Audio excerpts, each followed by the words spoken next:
right, everybody, welcome back from your long break. We're going to kick off Colwell's Rule Part 2. Basically, what we're going to be doing in this second part here is looking at the significance of his rule and his construction for exegesis. So I've taken my devotional from 1 John 4, 7, and 8. You guys see me looking away from the screen. I'm working with two monitors here, so I may not look like I'm looking directly at you. But 1 John 4, 7 through 8, it translates like this. Dear friends, let us love, notice the hortatory subjunctive there, one another, because love is from God. And everyone who loves, so past plus the present participle here as a categorization of a class. So everyone who loves has been fathered by God and knows God. The one who does not love does not know God, because God is love. Now, I'm sure all of us we're very familiar with the last part of verse 8, but it's important that we get the context anytime we're diving into Scripture. And so I decided to go with this devotion because my wife, who is currently finishing up her undergrad online through Liberty University, had to write a paper for class this semester, and she had to respond to somebody who had made the statement. The hypothetical person had made the statement, well, God is love and love is God. So if we just love everyone, we'll be okay, right? And so she asked me, hey, how would you respond? And what I took from that is what we're learning in this class may seem tedious, but it has real life implications. And although we may not be able to respond to someone talking about the preverbal predicate nominative and all those things, it does inform our understanding of the text, and it informs our exegesis and how we respond to people. So God is love, right? We see this here that the predicate nominative is anarthrous and it's preverbal, so it's a great fit for his construction. So it should be definite, right? If you shook your head, yes, you got to wake up. No, I was seeing if you were paying attention. Remember, context is key. Qualitative here is the best categorization based on the context.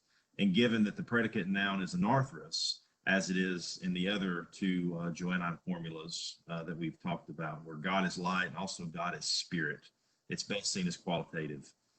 John here is exhorting readers. That's why I included verse 7, the hortatory subjunctive. He's exhorting them to show genuine love to one another, and he roots his argument in the simple formula. Everyone who loves, which is it means true believers, has been fathered by God and knows him. And the person who does not love does not know God.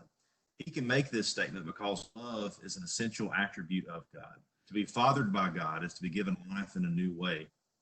And to know God is to have interacted with love in its purest form.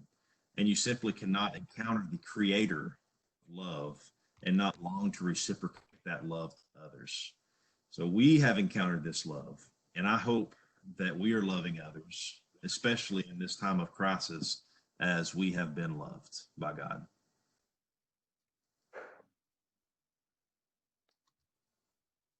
Here's our agenda for the rest of class. We'll take a look at the significance of his construction for exegesis, the application of Colwell's construction for John 1:1. Mitch kind of got us warmed up on that, but I want us to take a greater look at that in a bit more detail. And also, we'll finish up with a bit more teaching on what happens when the verb is absent.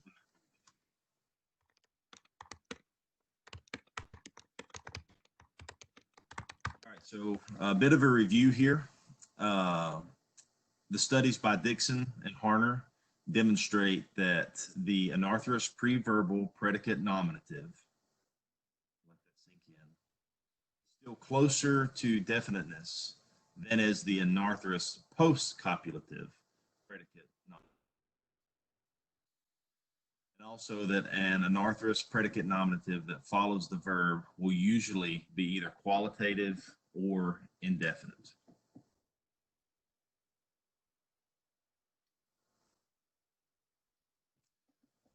Again, here's a restatement. General rule about the construction. Notice the highlighted words. An anarthrous preverbal predicate nominative is normally qualitative, sometimes definite, and only rarely indefinite. So I've taken this handy dandy chart from the textbook, and basically what it shows here is it's a visualization of the rule, the general rule I just read. So your preverbal predicate nominative usually falls in the definite and qualitative range, and your postverbal predicate nominatives normally fall in the indefinite range. So the assumption is when you encounter an anarthrous preverbal predicate nominative, it will be qualitative unless the context or other considerations suggest otherwise. So preverbal predicate nominative, your initial thought is, okay, let's see if this is qualitative, right? Unless there's something in the context that just demands that it goes elsewhere. Now, let's take a look at a few examples here. Some definite predicate nominatives. Take a second, take a look at that, and if somebody will, give me a rough translation through it.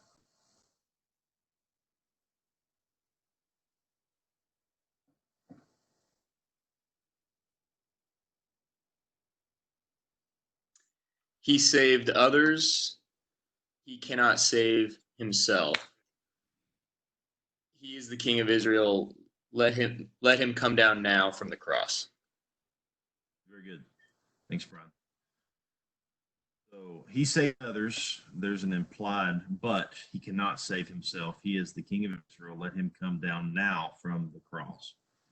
So it's plain that the predicate nominative here cannot be anything but definite, because there's only one King of Israel at a time.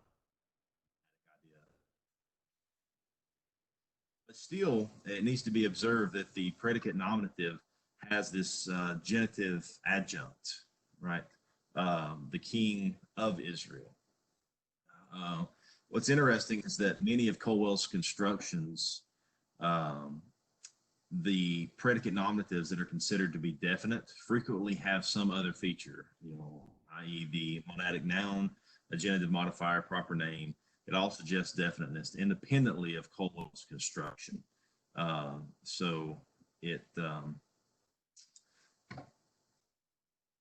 Let's make sure that when we're giving credit for why we make a decision to do something, that we're not giving Colwell's construction or his rule credit for why we would consider this to be definite versus other modifiers or the context, right?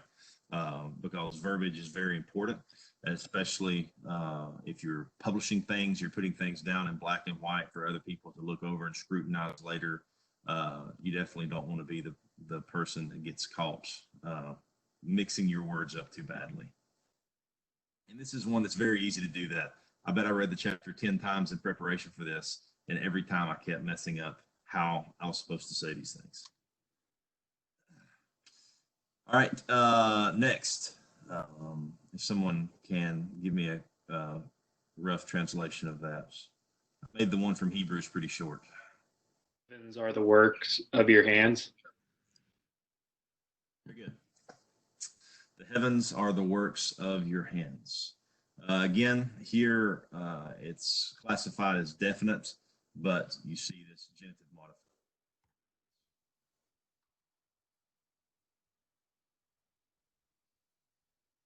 Any questions on the definite predicate nominatives or the exegesis, any of those?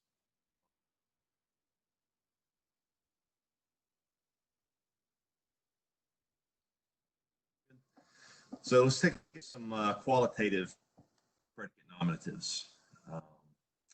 John 1:14, I'll volunteer myself for this one. The word became flesh. Hey, I got it right. So the idea is not that the word became the flesh or he became a flesh. but simply flesh. That is, that the Word partook of humanity.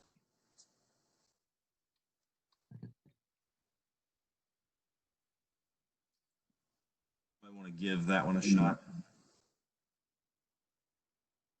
The Jews were saying to the one who had been healed, "It's the Sabbath." All right, good. Thank you so much. So I'm really glad you translated it that way. You translated it exactly the way that I would have and the way that I wanted you to, because it's natural English, right? Then the Jew said to the man who had been healed, "It is the Sabbath." That is very natural English. However, putting the definite article there in front of Sabbath, you kind of give the impression that it's a definite predicate nominative. But Dr. Wallace takes the stance in his textbook, although it could be translated as the Sabbath or a Sabbath, we have to remember to argue from sense rather than from translation. And the point that the Pharisees are making, it had to do with the kind of day on which the man was working, right? The man had been healed and he picked up his mat to walk, and the Pharisees said, "Whoa, dude, it's Sabbath," right? It's not like they're saying, "Hey, and it's Tuesday." They're saying, "Hey, it's Sabbath. This is a day that has consequences if the rules aren't followed."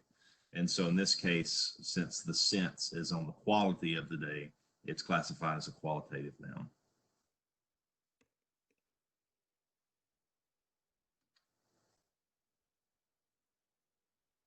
All right, moving right along. Indefinite predicate nominatives. So there's actually, as far as I could find or read about, there's no occurrences in the New Testament that have been positively identified as being indefinite. However, it does occur in other Hellenistic literature.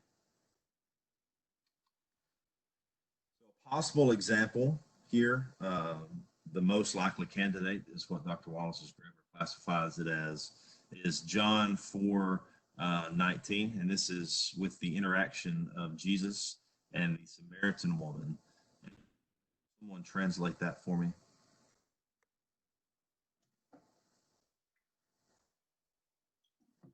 And the woman said to him, "Lord, I see that you are a prophet." Very good. I see, or I perceive that you are a prophet. So, first of all, it is possible, if we're thinking through the options, that John is representing the Samaritan woman as thinking about the great prophets. Make this that you are the prophet. But then we would expect her probably to say something like, "You are the prophet," making a declaration, or perhaps, "Are you the prophet?" asking the question, if she was actually thinking about the great prophets.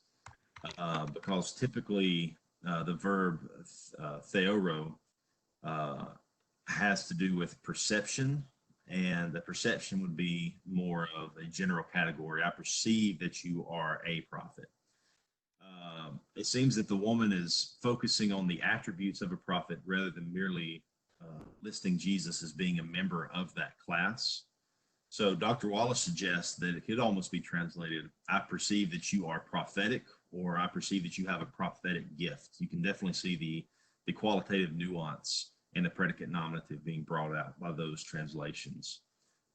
Because remember, if the focus of an indefinite noun is on a member of the class. So "I perceive you are a prophet." The focus is on Jesus being one in a group of prophets, while the focus on the qualitative noun is on the attributes that the class members share. "I see that you are prophetic." So this is a possible debated example of it could be indefinite as far as the New Testament is concerned.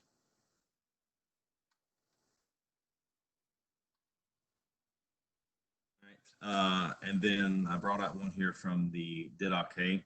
I mentioned it during my devotion, but when you're translating, if you have pos plus the present participle there, that is a category of grouping. So all who speak or everyone who speaks. Someone take a stab at translating that? I'm sure many of you are having your morning devotions in the Didache. So I can try. Not all who speak in the Spirit are prophets, or is a prophet. Excuse me. Not everyone who speaks in the Spirit is a prophet. yeah, very good. Thanks, Chris. So not everyone who speaks in or by the Spirit is a prophet. So the focus of this passage is on anyone who claims to have membership in that group known as prophets, if in particular the individual acts, if a particular individual who claims to be within this group of prophets acts unbecoming of that group, then he would be called a pseudo-prophetes, which is a false prophet. Thus, the context is clear that this is an indefinite predicate nominative, not qualitative. You don't have any questions about that? Just a clarification, real quick. So you're saying because of the because it's talking about classifications in this passage, whether they're in the group, false prophet, then we're saying this is indefinite because it's saying they're not in the group. Good question. It's not talking about a prophetic ability as much as it's focusing on whether or not they're a true or a false prophet. Yeah, that's correct. So if we had the fuller content or the fuller context, Dr. Wallace gives some statistics in his book about how many times prophetes and pseudo-prophetes is used in the context. It's very clear, given the broader context, that they're talking about those people who act a certain way, they are a prophet, and those people who do not act a certain way are not real prophets. And so, yeah, it's definitely an inclusion or exclusion from a group. It's what classifies it as indefinite here. Good question.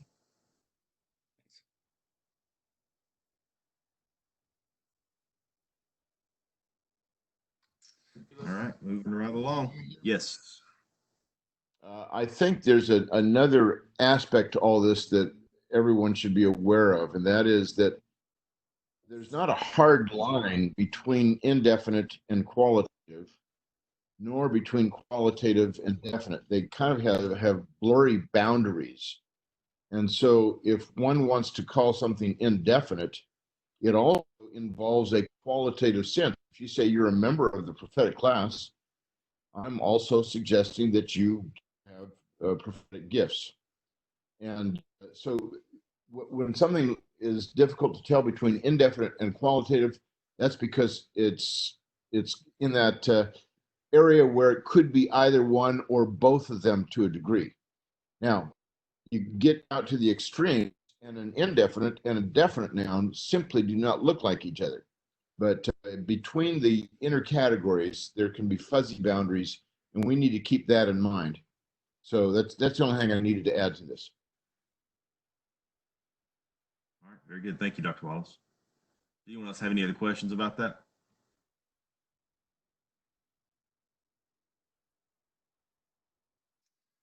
All right, now moving into our second section here, the application of Colwell's construction to John 1:1. John 1:1. NB, nota bene, note well that it is Colwell's construction, not the rule, that is significant in this verse, since there's no noted vari electio. So we spoke about that briefly, Colwell's rule and its significance for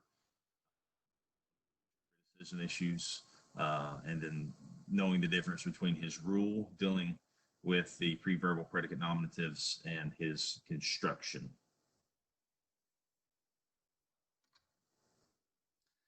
So John 1:1, obviously we know this verse, right? And we're going to focus in on the last clause there. So is the theos in John 1:1 indefinite? Indefinite, the translation would go something like the New World Translation. in the beginning was the Word, and the Word was with God, and the Word was a God. Or they even have a footnote in their Bible that says was divine. You can kind of see that they're almost hedging their bet there with saying, well, it could be qualitative, but theos wouldn't be God proper. It would just be he has divine attributes. So that's what the translation would look like if it were indefinite. And that's what it would sound like. Let me let my dog out real quick.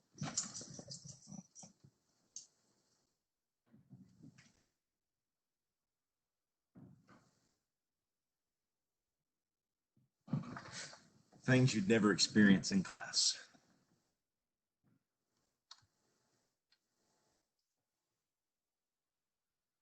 All right. So if theos is not indefinite, is it definite? In the beginning was the Word, and the Word was at God, and God was the Word. It took me a long time to find that translation from Wycliffe, because I couldn't find another Bible that had it translated that way.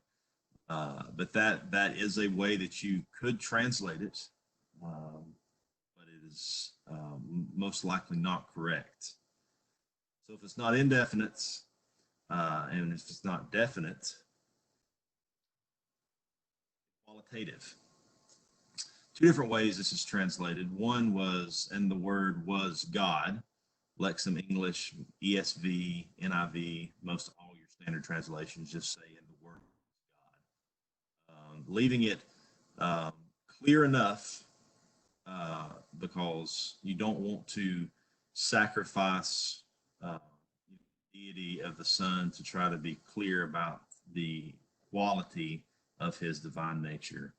But the NET has taken it just a step further and said that the Word was fully God. Both of those are fine translations of that, if it is in fact qualitative.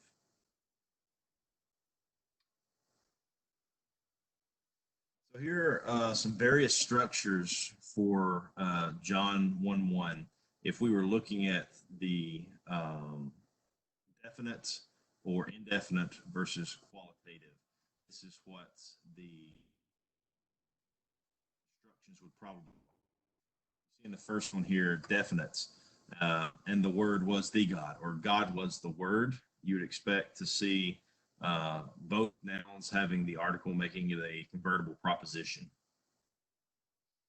Or if it was likely indefinite, remember there's not hard and fast lines between these categories, but statistically speaking, typically when the constructions are formed this way, it would be translated as indefinite. You would have the predicate nominative post-verbal being an arthrous, and that would be the Word was a God. And then you can see how both of these two fall into various forms of heresy.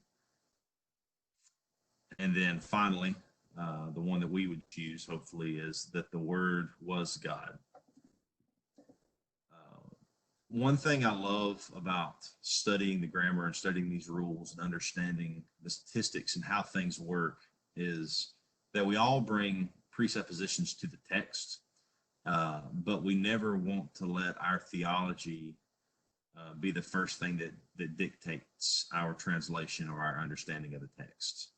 We want our theology to be like foul lines on a baseball field. We want to make sure that we don't run out of bounds, but we don't want it dictating every passage. And it seems that that is what has taken over, especially for the New World Translation.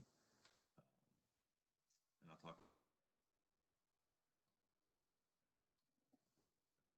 But I think in Dr. Wallace's grammar, he had talked about with the New World Translation that they had followed basically the rule of it's an arthrous, so it's indefinite principle. And if that's the case, then within that verse, probably should have translated arche as a beginning, zoe is a life, Theou as from a God, Ioannes as a John, so on and so forth. And basically, they have not followed their translation principle consistently whatsoever. Their theology has dictated their translation throughout the text. So we definitely do not want to be guilty of that.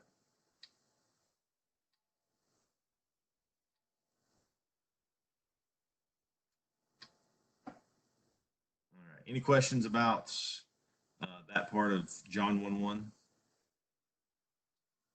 Say to the Jehovah's Witnesses when they show up at your door, anything like that? Fantastic. So, Caleb, from a construction standpoint, they could argue that it is indefinite. And then we would probably be relying on Hartner's work or some form thereof that would argue for a qualitative sense when you have these anarthrous preverbal constructions. Would that be a correct understanding? I think that is a correct partial understanding to get you off the ground.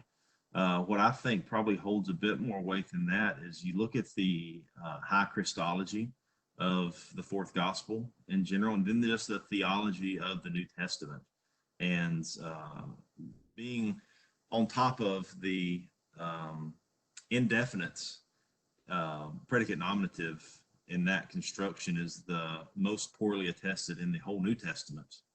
And then you add that to the high Christology of John's gospel and then the theology of the New Testament in general. And I think it's just really hard to argue that it's indefinite. And if so, I believe Wallace's grammar said that it would be the only indefinite predicate nominative, anarthrous predicate nominative in John's gospel.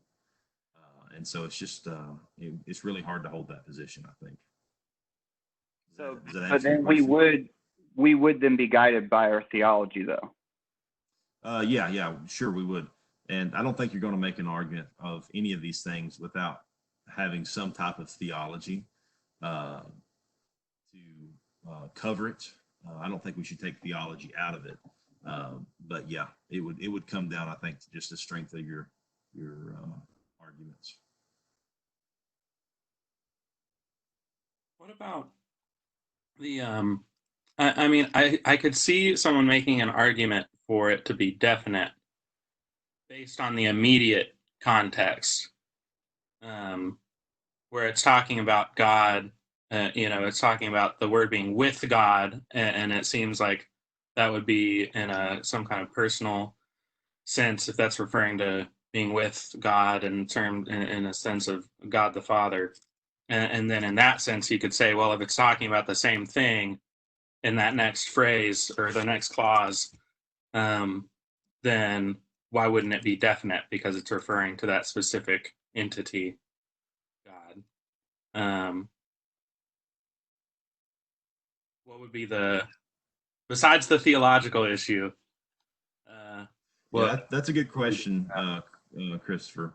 So typically, when you're looking at nouns that have the article and don't have the article, typically what you would see is it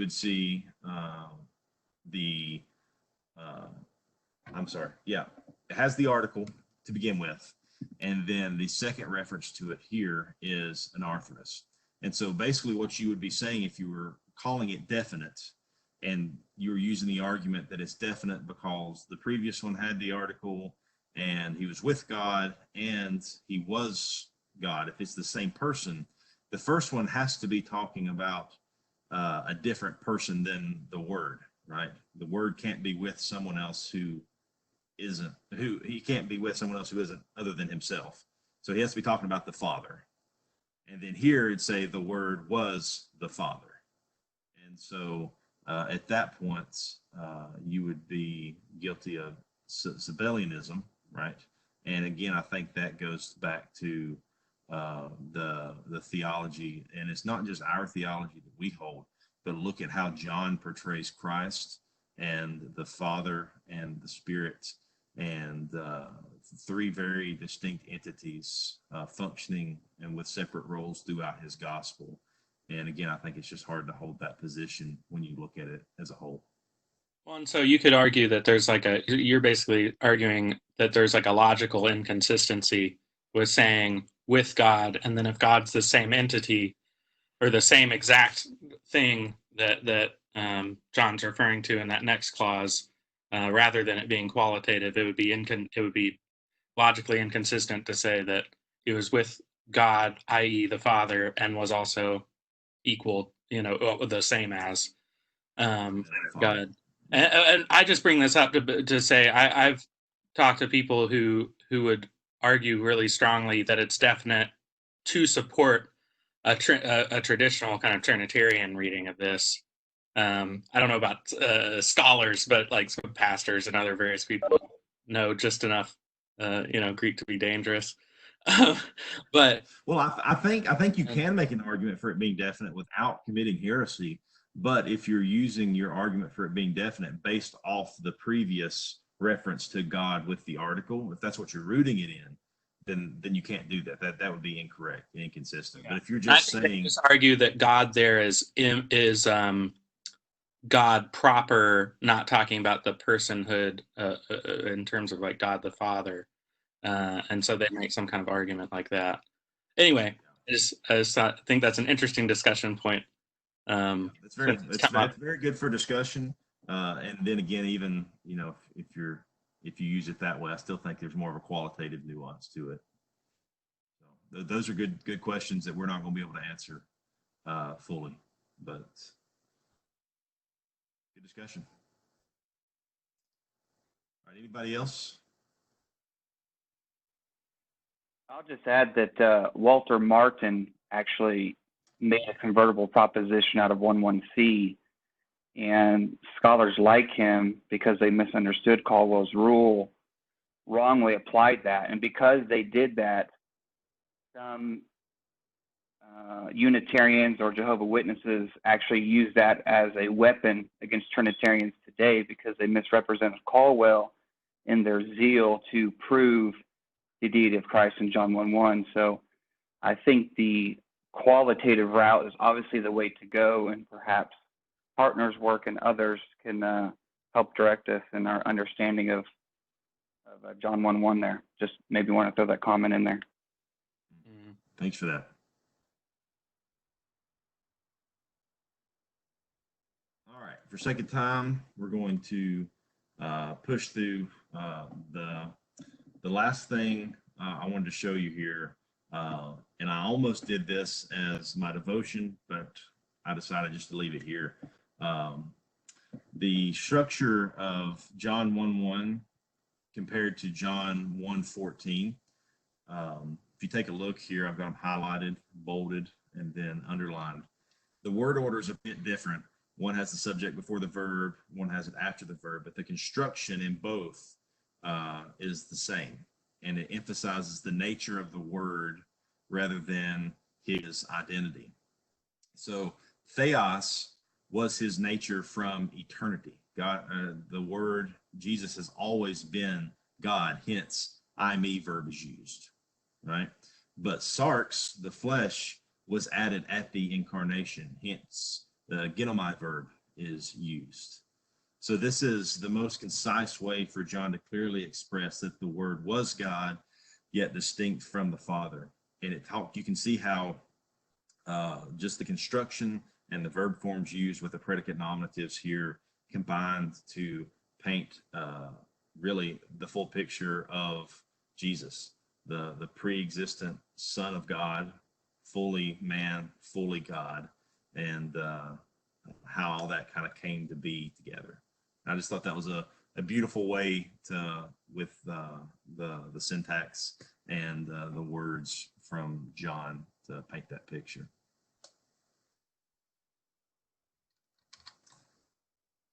All right, so we've talked about anarthrous pre-verbal predicate nominatives. We talked about the construction. We talked about the rule, but what happens when there is no verb?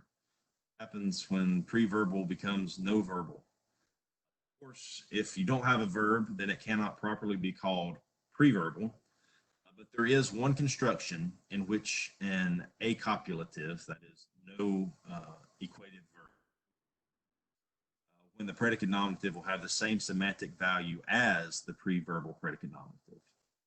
That's when the predicate nominative precedes the subject. All right, and I've got a couple of examples here. I'll push through these for sake of time. It says God is spirit. Notice there in that first clause, there is no verb. It is implied. And since classify off of translation, our implied verb doesn't mean a whole lot, but the construction is the predicate nominative here, which is an arthrous, precedes the subject. So if there's no verb, predicate nominative precedes the subject. Then here in Philippians 2:1, and every tongue confess that Jesus Christ is Lord. Again, we've got a separate clause here, subordinate clause, Lord Jesus Christ being the proper noun, right, takes precedence as the subject, and nominative precedes that subject there.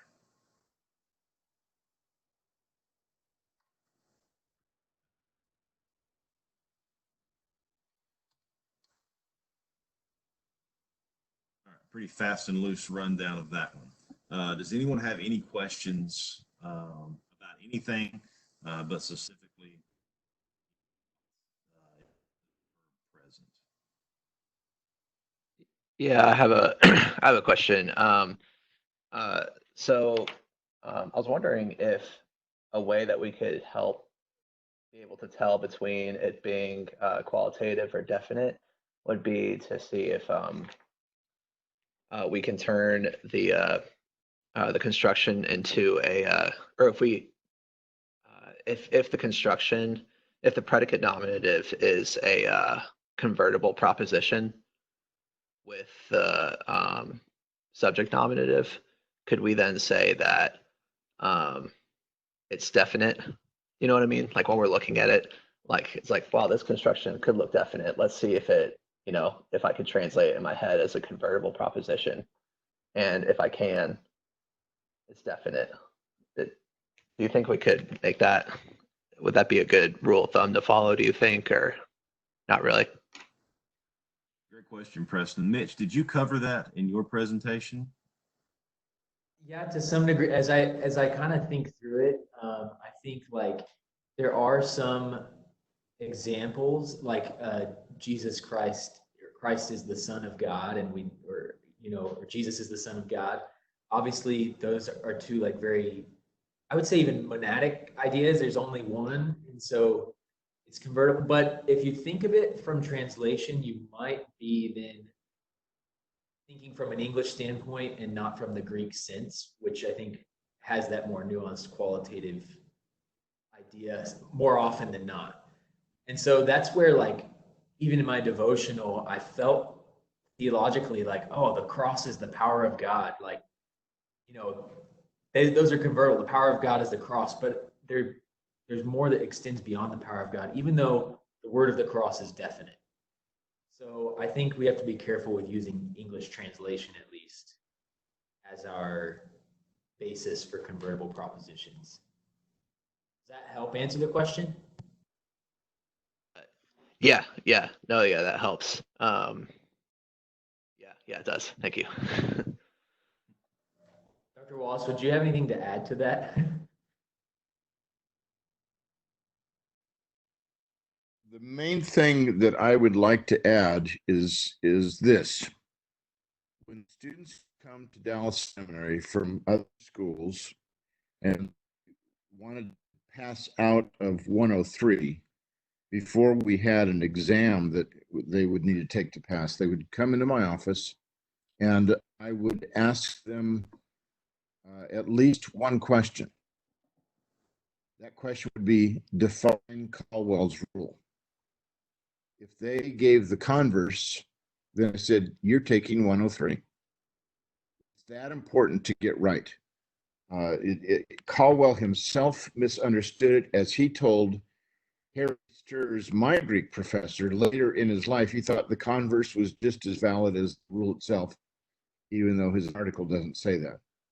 So I think those are some of the basic issues to think about here. But there are several passages that the Caldwell's construction really can have great information for us. We simply need to be very, very careful about calling a noun definite unless there are other reasons. I gave in my grammar John 6:70 as an example that I think almost universally was misunderstood in translations. Jesus says one of you is a devil or one of you is the devil. It's got to be definite. Diabolos is actually a monadic adjective used of the devil in the singular. And to say one of you is a devil would imply that there's more than one devil, but there's only one. And so the objection I've heard to this from grammarians is, yes, but that would mean that Jesus is equating Judas with the devil. Is he really saying that? I said, yeah, just as much as Jesus is equating Peter with the devil when he said, Satan, get behind me. I mean, don't give me that kind of an argument. The grammar and the construction does really have a huge role to play. And when it's consistent, then we need to follow that lead. Thank you, gentlemen, for your presentations today. It's 9 o'clock, and I'll be teaching on Granville-Sharp's rule next class. I will send to you my entire monograph on Sharp's canon as a PDF, so you don't need to buy it for $100. But I'm asking you just to read 3 short chapters out of that for next time. I'll see that later today. Goodbye. Thank you for recording, Dr. Wallace. Thank you. Thanks. Bye. Bye. Bye.